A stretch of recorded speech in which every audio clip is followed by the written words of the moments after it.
Rosalie, anong mga aberya ang naranasan dyan sa Commonwealth Elementary School ng ating mga kababayan?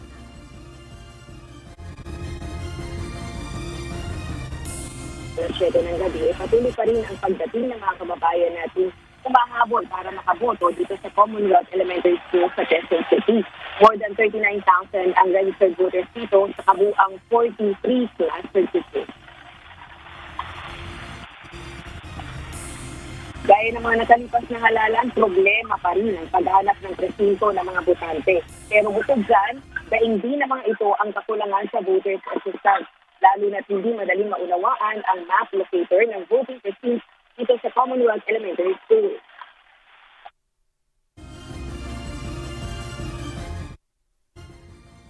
Medyo hassle po siya kasi ang haba po ng pila, paghanap po ng present number, ang late din po nung graphics din po nila para mahanap po yung ano.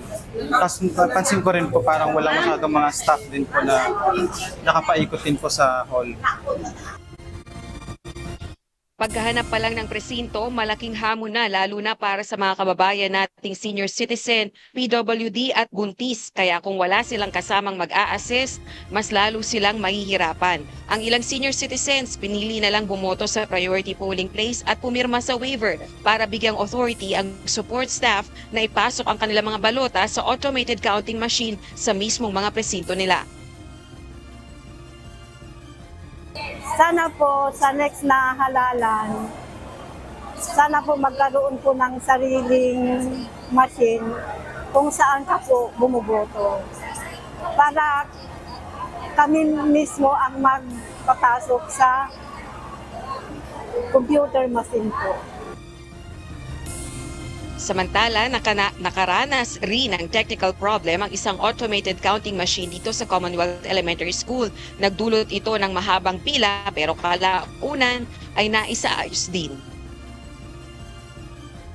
Nabanggit naman to sa aming orientation sa COMELEC na may mga technical maghahang dahil sa mga problema sa scanner na kailangang linisin.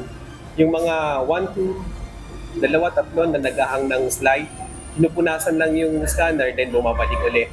Then nagkaroon ng konting delay ngayon, medyo matagal-tagal. Mayroon naman tayo, very responsive naman yung ating DESO na as we call or as we text, pupunta naman. Yun ang pinakamatagal na konti, inabot ng more than 30 minutes. And then naibalik din. Kasi po nasisira yung machine, bali naka-4 yatang sira kasi niluluwa yung mga papel na pinapasok sa loob. At so, ano po assessment mo sa halalan natin ngayon? Mas gusto ko yung una, mas mabilis ako nakaboto nung una eh. Ngayon lang ako naka-experience ng ganito katagal. Monica, ngayon sa mga oras na ito, kung makikita nyo dito sa ating lugar, yung PPCRV, yung Voters Assistance Desk, kumuunti na yung tao na nagtatanong patungkol sa kanilang mga presinto. Pero buong maghapon, magmula kaninang early voting hours, alas 5 ng madaling araw hanggang kaninang mga alas 4, punong-puno yan ng mga taong nagtatanong at naghahanap ng kanilang mga presinto. Ibig sabihin, ngayon lang medyo nabawas-bawasan yung mga taong lumalapit sa Voters Assistance Desk. Yan muna latest live mula dito sa Commonwealth Elementary School. Balik sa iyo, Monica. Rosalie, yung ginawa bang paghahanap ng mga presinto dyan ay puro mano-mano? Kasi pwede naman itong gawin through online doon sa website ng COMELEC, doon sa Precinct Finder, o kaya ay doon sa voter information sheet, makikita kasi doon, Rosalie. Yun nga, June, actually sila mismo itong Voters Assistance Desk, yung sa PPCRV, kaninang alas 10 ng umaga, nahihirapan na lang i-access mismo yung COMELEC Precinct Finder. I don't know, pero ako personally, nahihirapan din akong i-access yung COMELEC Precinct Finder kahit hindi ngayong araw na to na maraming bumibisita sa website na yan. Tapos pagka chinek ko yung record ko, no access o no records found, pero nakakaboto naman ako through absentee voting. So hindi ko alam sa ibang records sa mga kababayan natin.